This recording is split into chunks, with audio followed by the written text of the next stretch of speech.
Hi guys, welcome to the next module. We are doing support and transport systems in plants. What keeps them up, what makes the liquid go up and down, and they don't have skeletons, so how they work. And for grade 10, we do the dicotyledonous plants, or from now on, we're just going to call them dicots. And there are three parts. You've got the roots and the stems and the leaves. We're starting with the root. Let's look at the root of a dicot plant. What does it look like? Why does it look like that? And what's the function of it? Right, the end, the function of it. Let's get the green one. Where does the root come? You've got a seed. Where does the root come from? Why do we have suddenly a root? And we've got to have different type of root systems. Now we're going back to what I've always mentioned so far. Where do you find it? What does it look like? And what its function? And that's going to come in this dicot section a lot. Where do you find these particular cells? Remember, we've got cells that become tissues, that become organs.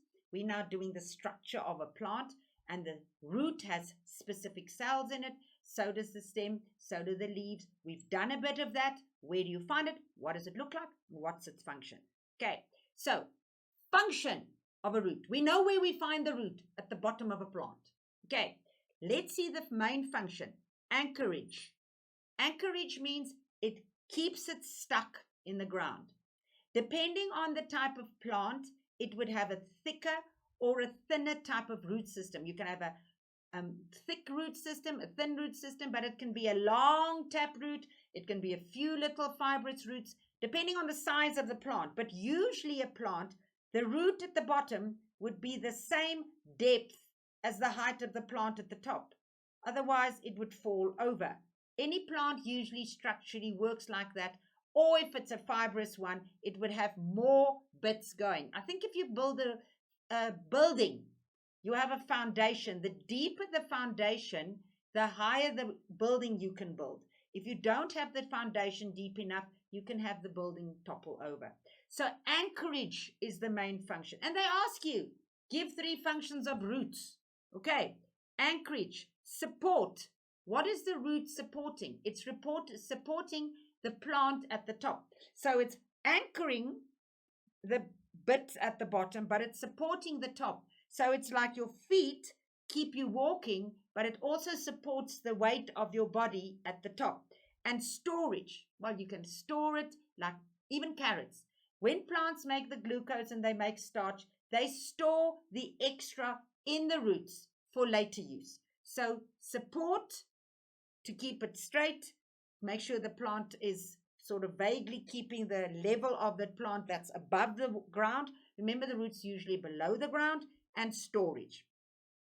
Okay, another function is nutrient uptake. That's one of the big functions. We discussed that before. It absorbs water and mineral salts. It comes through the root hair and it goes through into the xylem and the phloem, and it goes up and up and up, and then that is the nutrient uptake. Nutrient would be the uptake of your nutrients, would be like any of your minerals. Okay, transport. Transport, the roots then transport it. Remember, water potential. Your root hair transports it to the nether epidermal cell and another cell all through the plant until it gets to the top. And then reproduction. Your plants can reproduce. When we did the section on medical biotechnology, we could take a root and you can literally pluck it off and you can reproduce it somewhere else. So plants can also, the root of a plant can also reproduce. Let's look at how the origin of the root, where does it come from? Where do you find it and what's its function? We've now done the function. So where does it come from? Where do you find it? Okay, it is the primary embryotic root. That's the one that comes out first. It's called a radicle, and not somebody has a poster and screams and yells and says rah rah. It is a radicle. It's spelled the same, but it doesn't have anything to do with that. Now, if you took a bean, and I'm sure we've all planted beans, or a mealie, and you take it and you put it in cotton wool, the first thing that comes out is the root. Because at that stage, the root is still absorbing its nutrients. It's being fed from the starch, which is in the bean. The next bit, and the root needs to come out fast in order to absorb water. Not necessary so much in the nutrient side because you're just giving it water if you pluck it inside its little cotton wool. But as soon as it's got a certain bit and it's grown far enough and it's absorbed enough water, it'll start pushing up your first little shoot. Because now it needs to start photosynthesizing seriously fast because the root is busy sucking up all the food that's inside this little bean or peanut or whatever the seed is. Okay, so then you have your taproot. You have your different types of roots. The root, we will go to the stem later, but let's now type of the root. The roots now come out, the stem's doing its bit, it's photosynthesizing at the top. But what type of root do we have in a dicot plant? We have a taproot. And a taproot is a very deep, long root. And the taproot, if you look what I'm saying, this distance is usually about that distance because it has to go right into the ground. It has side and lateral roots to keep it balanced, but it has a taproot if it's a dicot plant, and usually this side and that side where the ground hits it. You will have the root below, and then you will have the stem and the leaves and the flowers above, but the distance is usually about the same. You have a lateral root, which is branched outwards, which gives structure. I mean, if you put up a tent, you put your poles, and then you put some tent pins in, just to keep it balanced.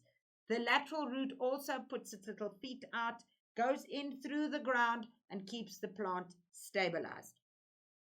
Here, if you have a monocot plant, we have an adventitious root or fibrous root. They have lots of little roots. They also have a different type of plant leaf, which have parallel leaves, but we're not doing that in detail in grade 10. They have the adventitious roots, and they do not branch out from the primary. If you want to see, it really works very well. Just take a mealie that you can buy in a big bag of birdseed. If you buy a bag of beet seed and it's got mealies in and it's got sunflower seeds, you can take a sunflower seed and it can take some beans and you plant them out. You'll see how the roots, they come out first, but they differ, seriously differ. This one has an adventitious root, which then also the distance is the same, but it's more like a network. So you will also have this bit and this bit being about the same. Okay, support and transport in the root. Remember, we have this section is support and transport, and we're doing roots now. The roots contain collenchyma and sclerenchyma and xylem. We know that already. The xylem and the sclerenchyma help transport the water and minerals in the stele, which is the middle bit. Remember, the sclerenchyma is the outside of your vascular bundle, which supports the vascular bundle and keeps it straight. The phloem transports the organic food from the top to the bottom. So that's what happens. And remember, we need phloem that actually goes into the root because the root needs some food. It can't go from the seed anymore. It needs to get some food and nutrients from the leaves at the top that are busy making its glucose. Now, I've given you here a picture, a colored picture, which gives you an idea of what a dicot root looks like. And the dicot root distinctly changes shape of its vascular bundles from a dicot stem. And remember, this is a vascular system and you have a vascular bundle. Right, so let's look at this just quickly. You've got your epidermis, is the outside, and then you've got your central cortex. Make sure you go through this slowly, stop the slide, go through it in detail, compare it with the previous lessons I've given, compare it to your textbook. It's got your exodermis, which is your bits here. It has your xylem, it has the phloem, it has the cambium, which nodes in the middle, which grows out and further, and the pericycle, and your endodermis. We've done that in bits of detail. Please go through it. I've left it here for you to see that this looks different to your stem. You're going to have to compare the stem lesson to the root lesson. But can you see here? You have your xylem. Remember, the xylem is always in the middle, and your phloem or phloem is on the outside. Now, this is what your root looks like.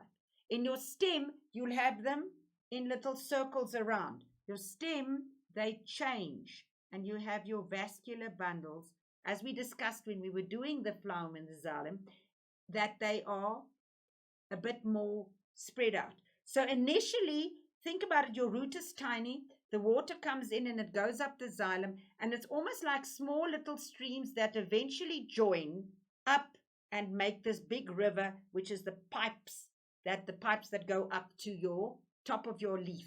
So this, guys, make sure you can draw it, is the structure of a dicot root. Okay, let's look at the biological terms quickly. Endodermis, the tissue that surrounds the central vascular tissue. What is your central vascular tissue? What does it consist of? It is the phloem, it has the cambium, it is your sclerenchyma on the outside, and it has the xylem. All right. Cortex is the tissue between the two. It's got your different palisade, parenchyma, sclerenchyma, collenchyma. Go back to the lesson where we did that. Casparian strip. It's a waxy waterproof strip between the cells in the endodermis. We're doing that in more detail. That stops the water. It comes in through the root, and then it hits the endodermis before too much water goes into your xylem, and xylems can cause a problem. All right, so you've got your Casparian strip, and then you have your cambium. Remember when we said the cambium, it's the middle bit. You've got your phloem on the outside. You've got your xylem on the inside. The cambium makes it grow. We'll do that when we do secondary growth. And it moves up. All right. And then your pericycle is the layer of parenchyma cells that form in the lateral roots. Please. Okay. Right. Make sure you understand the root. Go back to the pictures of the root that I've given you. Draw yourself a picture of the root. It might be in your book, but not in as much detail. Or if it is, make sure you understand it. Because now the next lesson is on the stems, and they are different. Okay, see you then. Thank you for listening.